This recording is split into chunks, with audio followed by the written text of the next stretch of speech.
ngerepoti.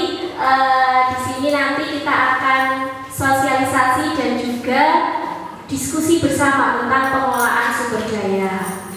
Oke, sebelumnya yang terhormat kepada Ibu Kepala Sekolah SDN 1 Tegalgondo, kemudian yang saya hormati pula Bapak Ibu Guru SDN 1 Tegalgondo, dan saya hormati pula ibu-ibu perwakilan dari kelas 4, ibu-ibu perwakilan wali murid, dan juga kepada yang saya sayangi, saya banggakan anak-anak kelas 4. Nah, di sini pada siang hari ini mohon izin saya akan mencoba untuk memimpin diskusi dan juga sosialisasi terkait dengan pengelolaan sumber daya yang ada di SDN 1 Tegalgondo.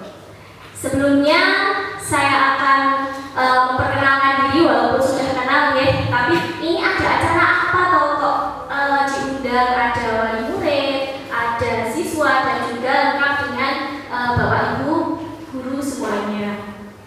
Nah, di sini mohon izin saya Imam Fatihah Hasanah, saya sebagai calon guru penggerak di angkatan 11 Kabupaten Klaten ada suatu tugas di mana tugas tersebut adalah memimpin jalannya forum diskusi tentang pengelolaan sumber daya yang ada di SDN 1 Tegalgondo. Ya, jadi perlu kita ketahui bersama bahwa kita sebagai warga sekolah itu merupakan satu kesatuan, tidak bisa dipisahkan. Kalau kita itu memisahkan antara warga sekolah ini, tentunya kegiatan pembelajaran maupun kegiatan sekolah yang berjalan di SDN 1 Tegalgondo ini tidak akan berjalan dengan lancar.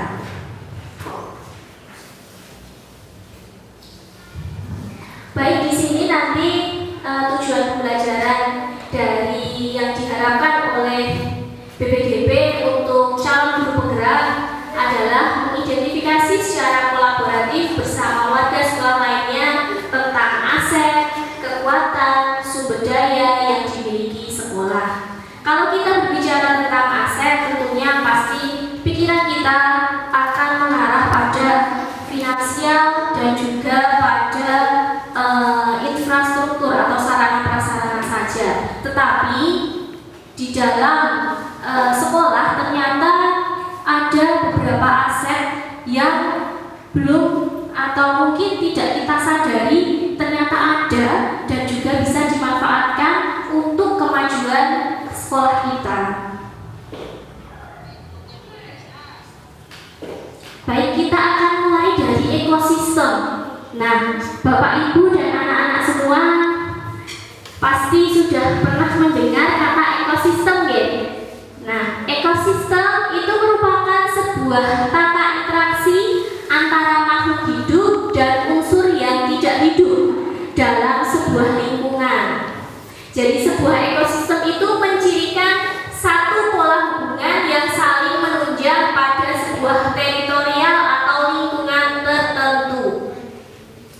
Nah, di sini kita sebagai warga dari SDN 1 Tegalgondo ini, ya, sekolah kita ini bisa diibaratkan sebagai sebuah ekosistem. Ya, karena tentunya terdiri dari makhluk hidup dan juga unsur-unsur yang tidak hidup di dalam sebuah lingkungan itu. Nah, di sekolah itu ada sebuah bentuk interaksi juga, ya, kita sebagai faktor biotik atau unsur hidup dan abiotik atau unsur yang tidak hidup. Nah, kedua unsur ini tentunya saling berinteraksi satu sama lainnya sehingga mampu menciptakan hubungan yang selaras dan harmonis. Dalam ekosistem sekolah, faktor-faktor biotik akan saling mempengaruhi dan membutuhkan keterlibatan aktif satu sama lainnya dan strategi pemanfaatannya secara efektif. Nah, di sini adalah biotik atau yang hidup tentunya adalah kita sebagai makhluk hidup ya Bapak Ibu, dengan peran kita masing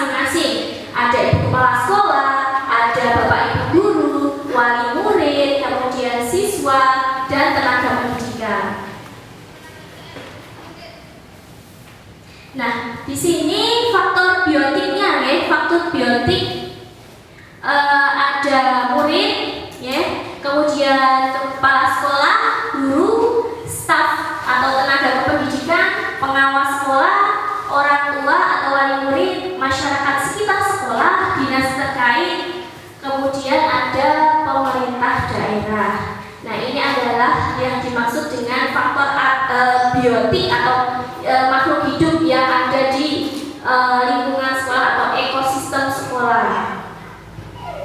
Untuk selanjutnya ada faktor abiotik atau yang tidak hidup.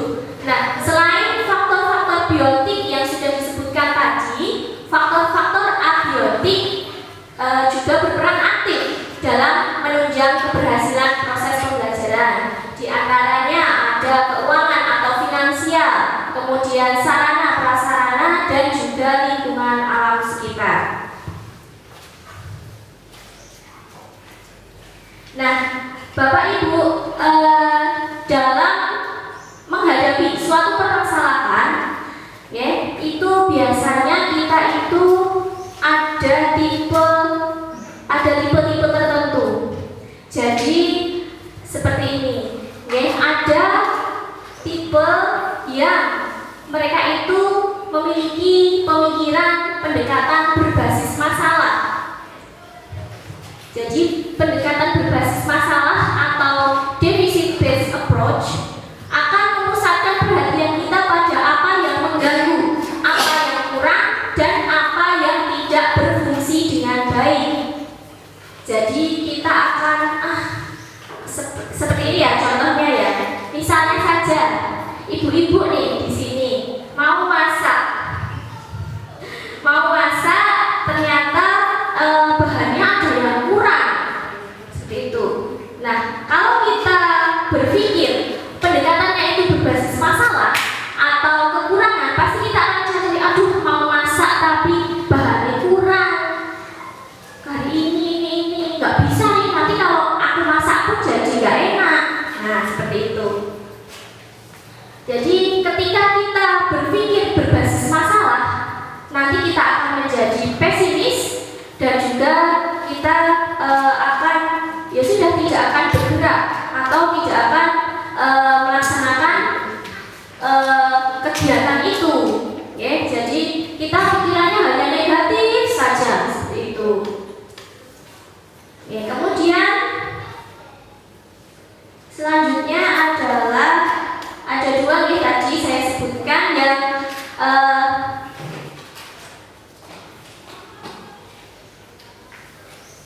satunya adalah berbasis aset, ya. Jadi ada yang berbasis aset atau kekuatan, ya. Jadi di sini ketika kita berbasis aset atau kekuatan, kita akan mencoba untuk mencari solusi penggantinya apa ya, apa yang bisa kita manfaatkan ya untuk kegiatan atau proses itu tetap bisa berjalan dengan baik dengan apa yang kita punya. Ya, jadi seperti ini nanti untuk berpikir berbasis aset pada akhirnya akan menimbulkan ide-ide yang kreatif, ya, memanfaatkan apa yang ada.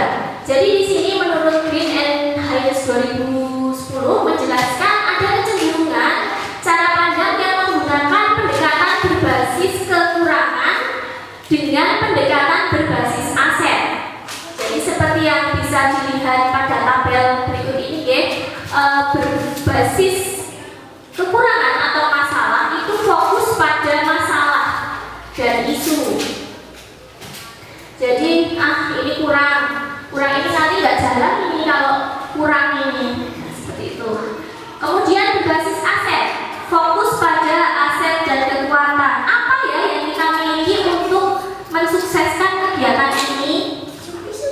Kemudian berbasis pada kekurangan tadi, berputar pada masalah utama. Pokoknya ini tuh tetap nggak bisa kalau tidak ada unsur ini tuh pasti nanti bakalan gagal ini kegiatannya. Nah, tetapi kemudian kalau kita berbasis aset, kita akan membayangkan kita ini nanti anak-anak menjadi anak-anak yang mempunyai karakter. Jadi dari sekarang kita harus menggalakkan kegiatan-kegiatan yang meningkatkan karakter anak. Nah, kita akan membayangkan masa depan sehingga kita bisa membuat kegiatan-kegiatan yang identifikasi kebutuhan dan kekurangan selalu bertanya, apa yang kurangnya apa ya? Kurangnya apa? Kita mau melaksanakan kegiatan A tetapi ternyata kita punya beberapa kekurangan. Nah, seperti itu. Tapi kalau kita berpikir berbasis aset, kita akan berpikir tentang kesuksesan yang telah diraih dan kekuatan untuk mencapai kesuksesan tersebut. Jadi walaupun berat untuk mencapai sebuah proses kegiatan, kalau kita membayangkan kesuksesannya, kemudian kita belajar dari hal-hal yang telah kita lakukan, tentunya kita akan menjadi berpikir kreatif untuk menemukan aset-aset apa saja, modal-modal apa saja yang ada di lingkungan kita. Selanjutnya, fokus mencari bantuan dari sponsor atau institusi lain. Jadi di sini untuk berbasis hambatan ya, ini tidak salah mencari bantuan atau sponsor dari institusi lain, tetapi ketika kita hanya mengandalkan itu saja, tentunya nanti akan kurang. Selanjutnya akan bergantung ya, mengorganisasikan kompetensi dan sumber daya atau aset dan kekuatan. Kita memiliki kekuatan apa?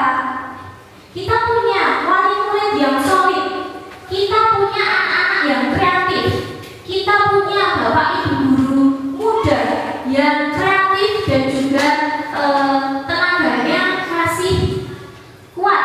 Nah, kita bersama-sama memanfaatkan sumber daya yang ada di sekolah kita untuk melaksanakan sebuah kegiatan. Kemudian merancang program atau proyek untuk menyelesaikan masalah. Jadi masalahnya apa, hanya diselesaikan.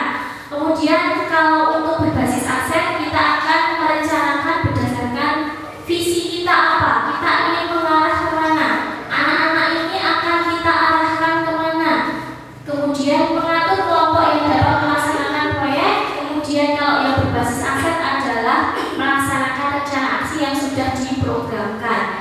Di sini maksudnya adalah ketika kita berbasis masalah, ya kita akan mengatur kelompok yang dapat melaksanakan proyek saja, tidak melibatkan semua orang atau semua komponen yang ada di dalam sekolah. Ketika kita berpikir berbasis aset, maka kita akan melaksanakan rencana aksi yang sudah diprogramkan, jadi terprogram dengan baik dan pastinya semua terkoordinasi menurut PJ atau penanggung jawabnya masing-masing. Baik Bapak Ibu, sebelum kita lanjut ya, mungkin kita bisa ice breaking dulu ya. Silahkan Bapak Ibu. Di sini saya punya hadiah.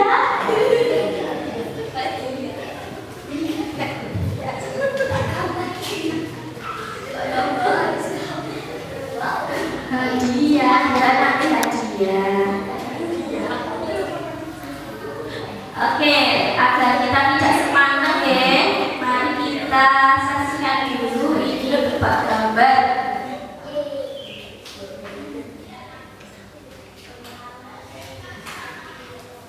Oke. Ada yang tahu tidak? Hah?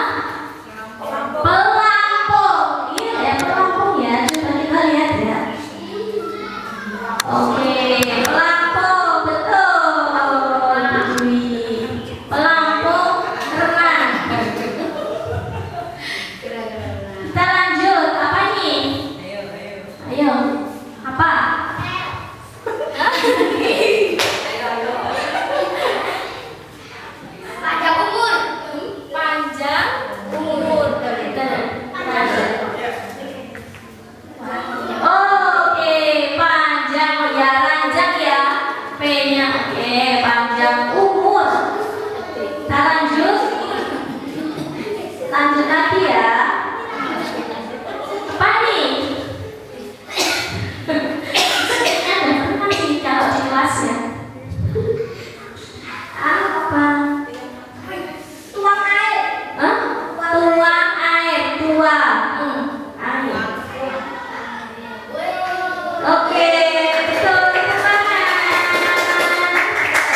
Jawaban salah. Jawaban salah. Mari kita lihat ada jawaban lain.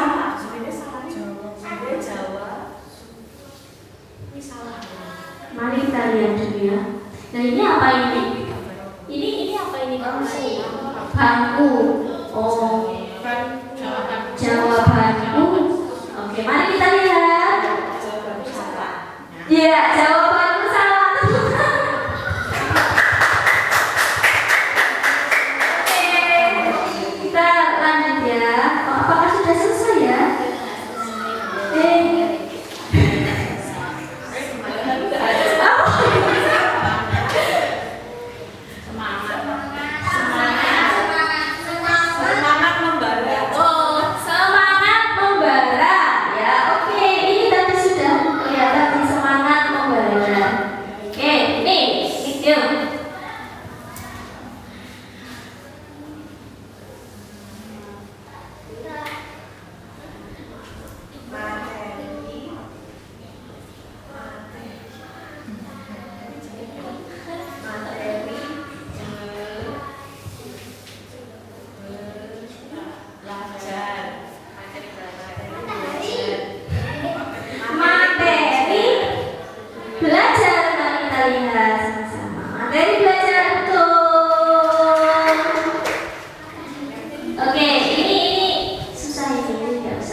Baik, kita lanjutkan lagi ya. Sudah cukup ice breaking-nya, kita lanjutkan lagi.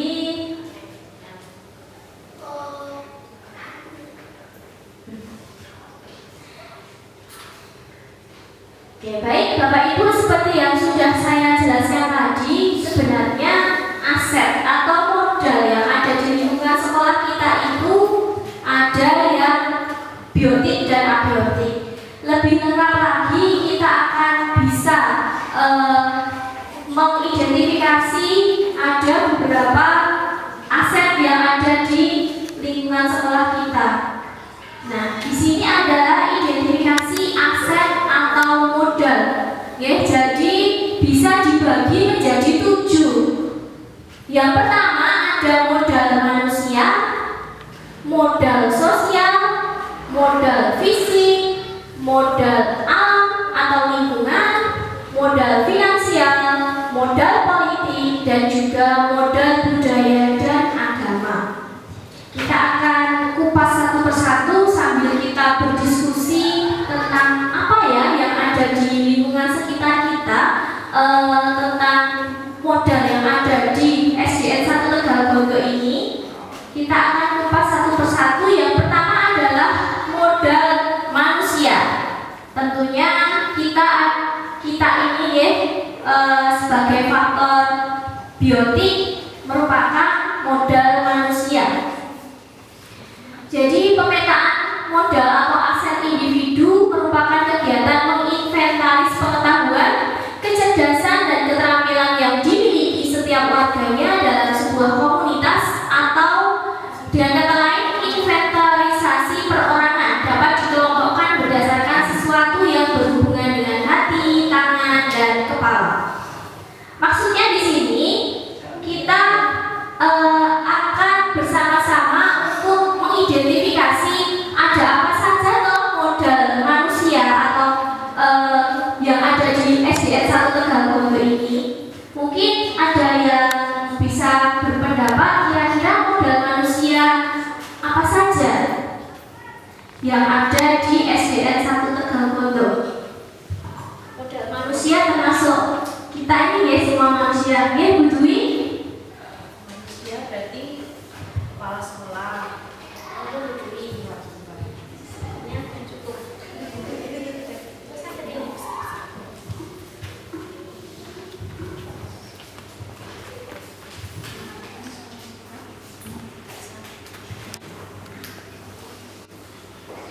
Iya,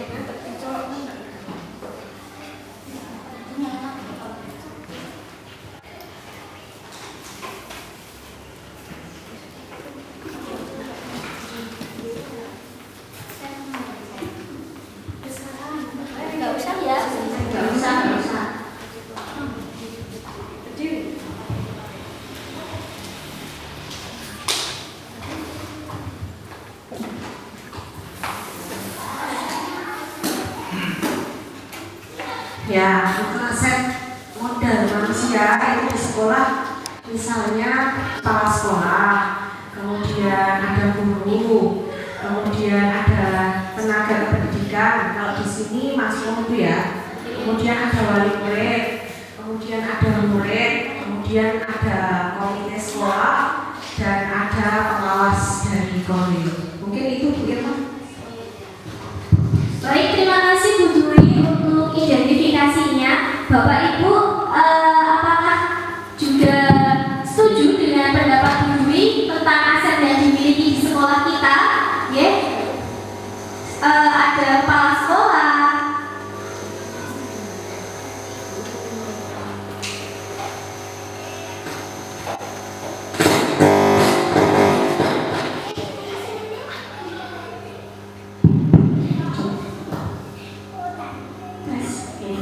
Ada kepala sekolah, kemudian guru, tenaga kependidikan, kemudian murid-murid kita, kemudian wali murid, dan juga ada komite sekolah, serta ada pengawas sekolah. Seperti itu. Kemudian bisa enggak Bu?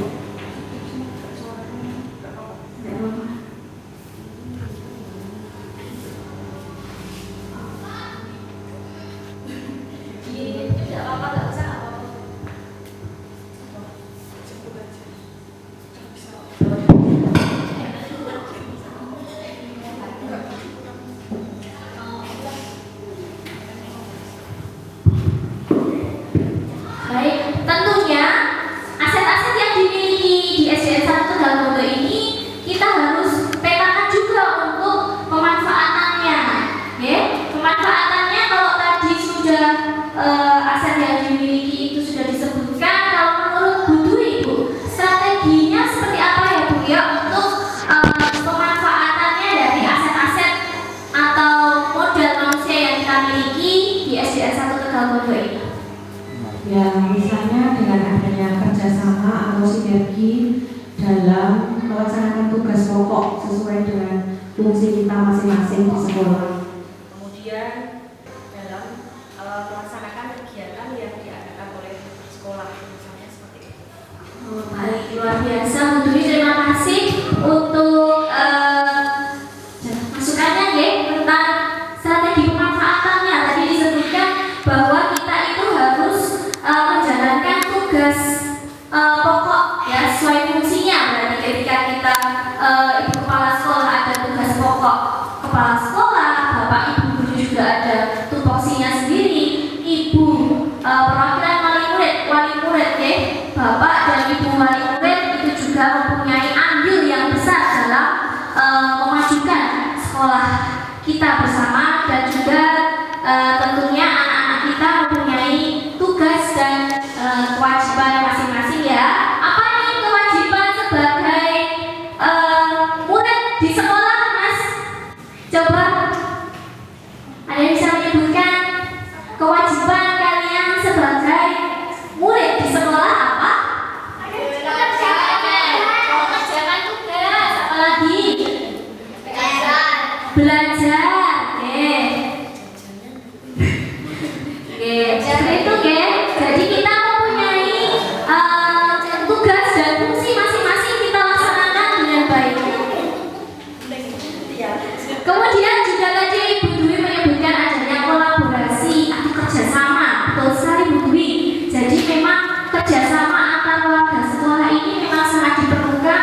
Kita harus solid ya untuk memajukan sekolah kita, untuk merencanakan program-program yang tentunya berpihak kepada murid. Kemudian tadi juga adanya partisipasi aktif dari wali murid ya, dari seluruh warga sekolah. Ketika kita mempunyai suatu program, mari kita semuyung bersama agar program itu berjalan dengan lancar.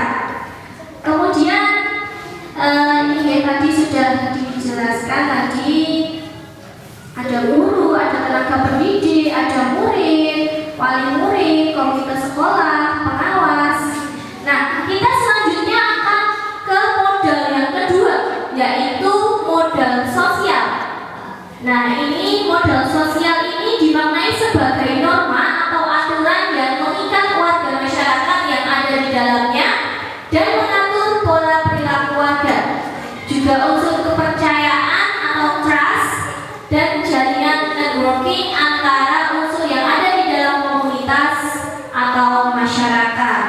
Nah, di sini memang untuk modal sosial itu bisa saya contohkan satu ya, misalnya adalah kita mempunyai media sosial Instagram di SDN 1 Tegalgondo, di mana adminnya adalah Bu Anis dan juga Bu Mada.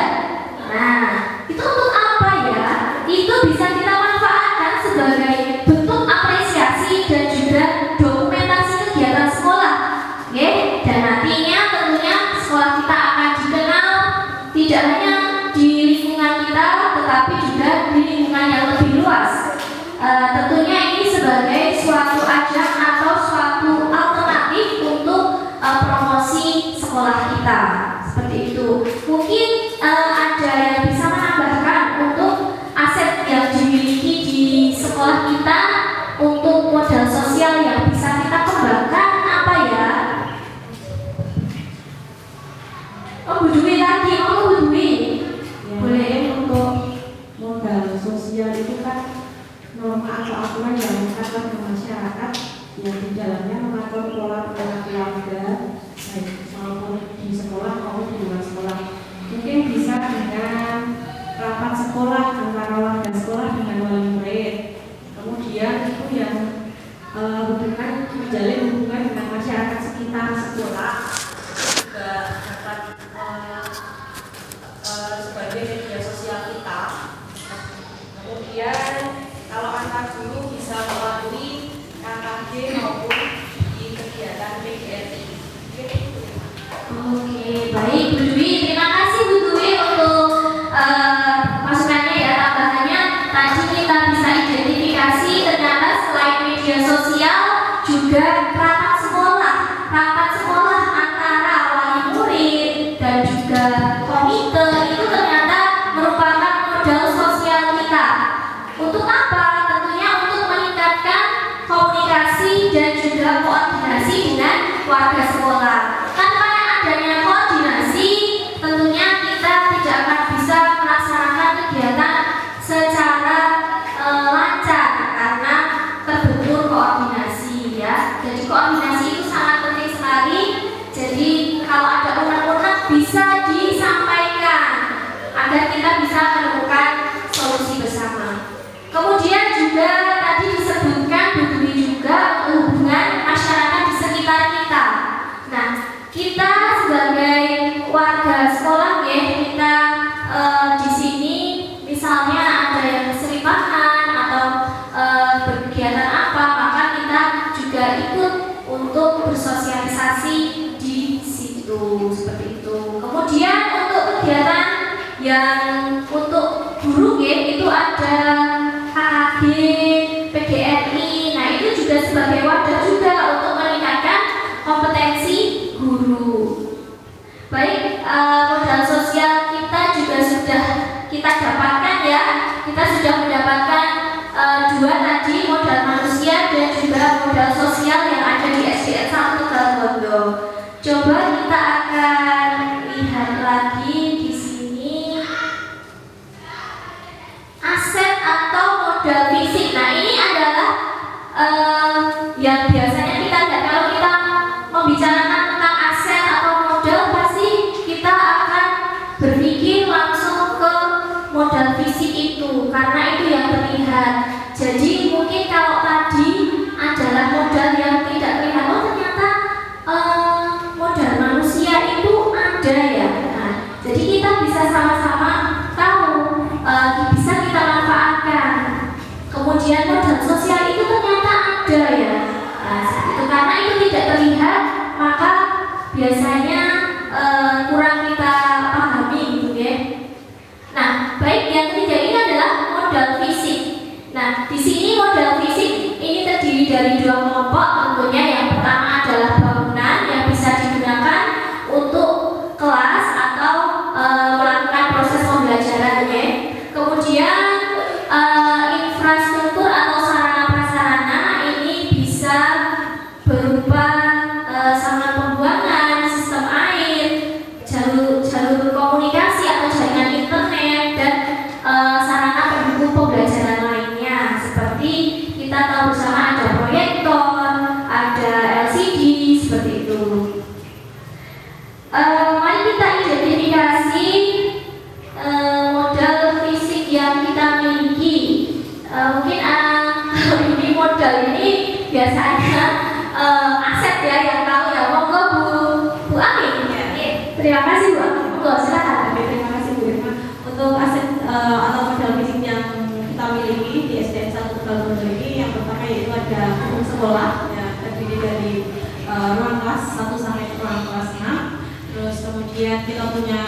punya perpustakaan, musola, kantin, kemudian kita juga ada taman, kemudian kita ada alat peraga pembelajaran, kemudian untuk akses internet kita ada wifi, kemudian kita juga ada ruang pertemuan online yang kita gunakan ini, kemudian kantin dan perpustakaan. Memang banyak nih mungkin ternyata nih untuk modalnya ada bangunan dan juga ada infrastruktur yang bisa kita manfaatkan bersama-sama dengan maksimal semaksimal mungkin untuk kegiatan pembelajaran, untuk mendukung proses pembelajaran. Oke, tadi sudah ya modal fisik ya. Selanjutnya adalah modal lingkungan atau alam. Nah, di sini modal lingkungan atau alam ini bisa berupa potensi yang belum diolah dan mempunyai nilai ekonomi yang tinggi dalam upaya pelestarian alam dan juga kenyamanan hidup. Di sini mungkin ada yang bisa berpendapat mungkin untuk yang modal lingkungan atau alam yang dimiliki di SDN 1 Tegal Gonto ini. Pak Haji. Mau pakai mic atau tidak Pak Haji?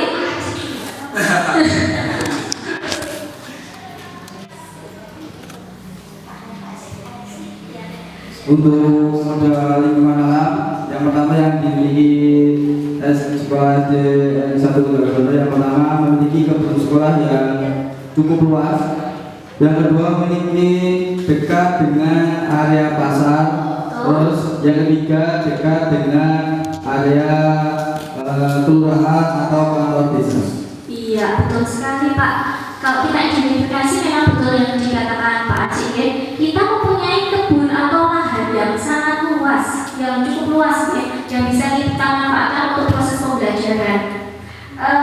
Jadi kemarin saya sempat ada kegiatan bersama anak-anak kelas 4 kemarin ya, mencari jejak berburu soal begitu.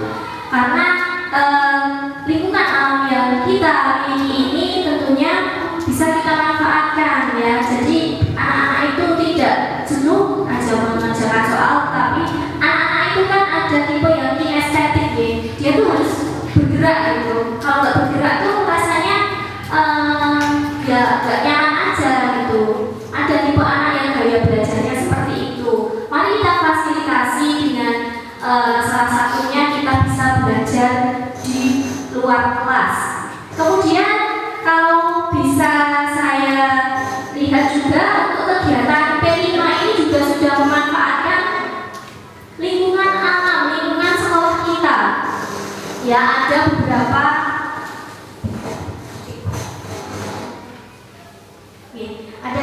kelas juga yang sudah melaksanakan menanam pohon di P5-nya ya, Pak Ibu ya.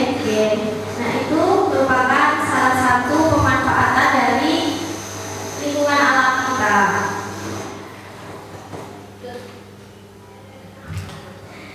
Seperti itu. Jadi modal lingkungan alam itu sangat berguna juga ya untuk kita. Saya kemarin juga berdiskusi juga dengan salah satu teman saya, di mana mereka itu gedungnya itu ya sekolahnya hanya gedung saja, maksudnya tanahnya itu tidak terlalu luas. Nah, mereka juga merasa wah enak ya, misalnya kalau punya sekolah yang lahannya luas bisa kita manfaatkan untuk kegiatan anak-anak gitu. Jadi kita itu punya modal itu, mari kita manfaatkan bersama-sama. Selanjutnya ada modal finansial. Nah, finansial ini juga salah satu yang terlihat ketika kita membicarakan tentang modal dan juga aset.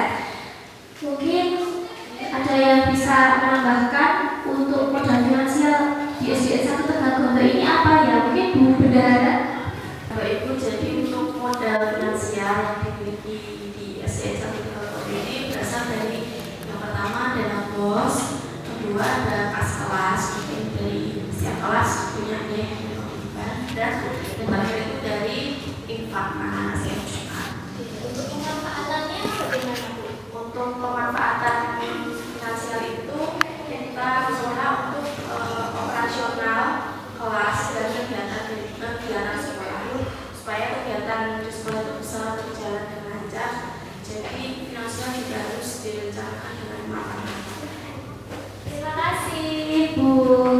ada untuk tawarnya yaitu untuk modal finansial ya. Jadi menurut Bu Mada ya, aset yang kita miliki di sekolah ini itu bisa dari dana bos, kemudian ada kas kelas yang dikoordinir oleh masing-masing paguyuban dan juga infak. Nah itu untuk mendukung kegiatan sekolah ya Bapak Ibu, tentunya untuk operasional seperti yang kita laksanakan, kemudian kas kelas tentunya untuk kegiatan-kegiatan anak-anak ya. Kemudian juga infak ini bisa kita gunakan untuk kegiatan sosial dan juga biasanya kita gunakan untuk kegiatan di hari kurban.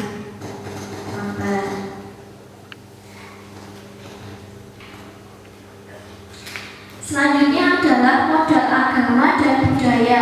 Jadi kalau kita identifikasi dan pemetaan modal budaya dan agama ini merupakan langkah yang sangat penting ya untuk melihat keberadaan kegiatan dan ritual kebudayaan atau keagamaan yang ada di dalam suatu komunitas, termasuk kelembagaan dan tokoh-tokoh penting yang berperan langsung atau tidak langsung di dalamnya. Jadi sangat penting kita untuk mengetahui sejauh mana keberadaan ritual keagamaan dan juga kebudayaan yang ada di masyarakat serta pola relasinya yang tercipta di antaranya, dan selanjutnya bisa dimanfaatkan sebagai peluang untuk menunjang pengembangan perencanaan dan kegiatan bersama.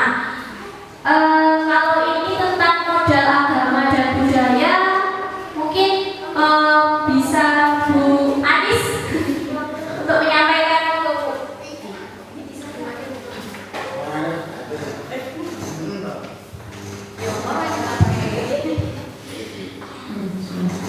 kalau untuk kegiatan modal agama ini kalau di SD 1 Tegal itu yang pertama itu penerapan murojaah di pagi hari. Setelah apel masuk kelas itu berdoa, kemudian murojaah surat-surat pendek seperti itu. Kemudian ada juga sholat duha.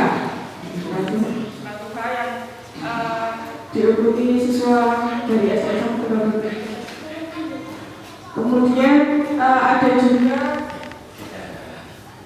ketika bulan Ramadan itu juga kita mengadakan pesantren kilat.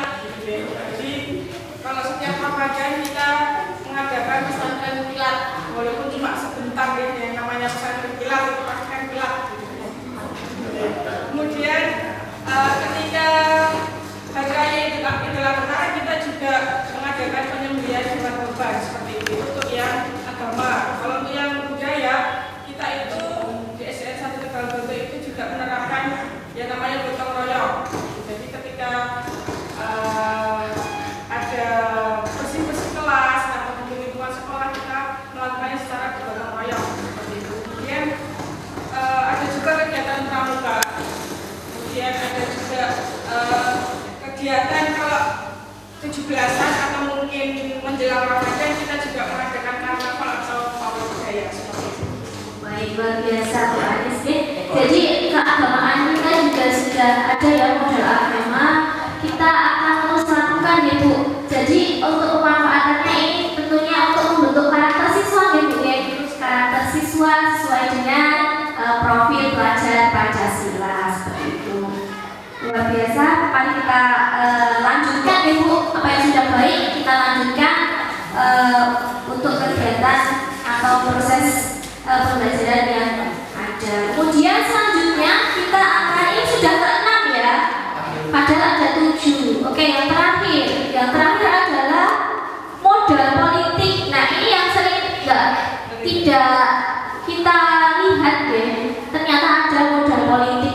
Nah di sini modal politik ini sebagai salah satu aset sekolah dapat digunakan untuk melahirkan kebijakan-kebijakan yang berorientasi pada peningkatan kualitas pembelajaran. Mungkin ada yang bisa memberikan masukannya atau memberikan pendapatnya tentang modal politik ini. Kalau di sekolah kita itu apa ya yang ada ya? Kayak Bu.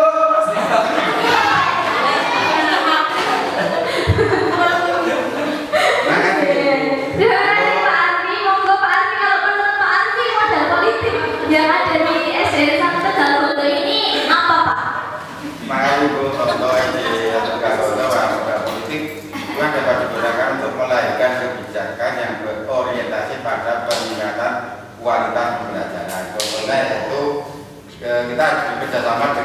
puskesmas. Terus proyek sama perpustakaan keliling. Nah, untuk puskesmas manfaatnya yaitu kita program-program sekolah seperti mendukung program anti bullying.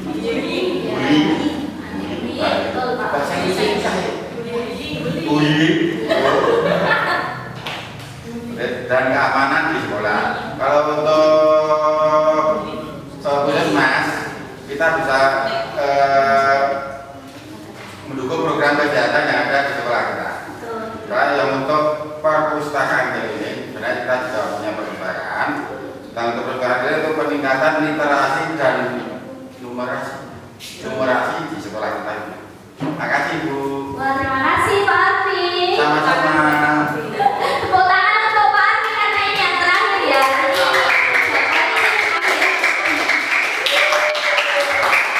Saya sependapat dengan Pak Arfi ya. Jadi modal politik kita bekerja sama dengan instansi-instansi tertentu ya. Tadi ada puskesmas, ada perpustakaan keliling, dan juga ada polsek. Kita sudah menyelenggarakan kemarin ya untuk sosialisasi anti bullying. Baik, itu merupakan beberapa modal yang sudah kita identifikasi bersama. Mungkin ada tambahan dari Bapak Ibu untuk diskusi kita pada siang hari ini, ataukah sudah cukup identifikasinya? Sudah cukup atau masih ada yang ingin disampaikan? Sudah. Baik, terima kasih. Baik, sebelum kita tutup kegiatan pada siang hari ini, saya akan membacakan ya. Tadi sudah dicatat sama ya untuk identifikasinya. Ya, terima kasih Bu Mada untuk notulennya hari ini. Saya akan membacakan identifikasi dan pemetaan ekosistem sumber daya lingkungan SDN 1 Tegal Tondo Kecamatan Wonosari. Yang pertama ada modal manusia. Tadi disebutkan modal manusia ada kepala sekolah, guru, tenaga pendidikan, murid, wali murid, komite sekolah, dan pengawas. Untuk strategi pemanfaatannya, salah satunya adalah dengan adanya sinergi dalam melaksanakan tugas pokok dan fungsi dengan maksimal, maka akan tercipta lingkungan belajar yang berpihak pada murid. Kemudian ada modal sosial, tadi disebutkan ada rapat sekolah, kemudian hubungan masyarakat di lingkungan sekitar sekolah, kegiatan KKG, dan juga media sosial yang ada di SDN 1 Tegal Tondo.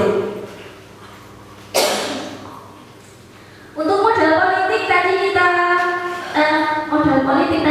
apa ya tadi ya? Kita langsung aja ya. Tadi modal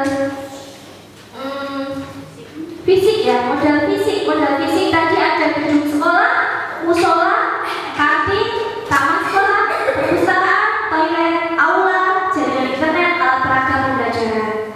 Kemudian yang selanjutnya tadi ada modal lingkungan alam ya. Lingkungan alam tadi kita memiliki kebun sekolah yang luas dekat dengan pasar dan juga dekat dengan kantor desa. Selanjutnya adalah modal finansial. Modal finansial kita ada dana bos, askelas, dan juga infak.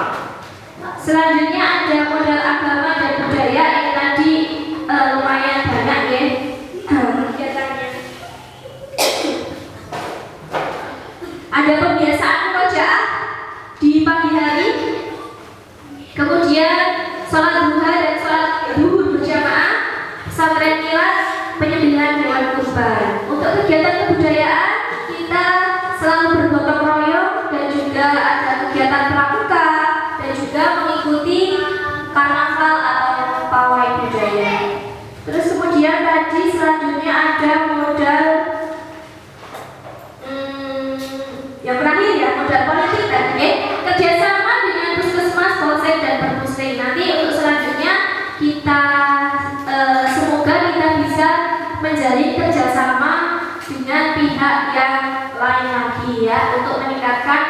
kualitas pembelajaran kita. Baik,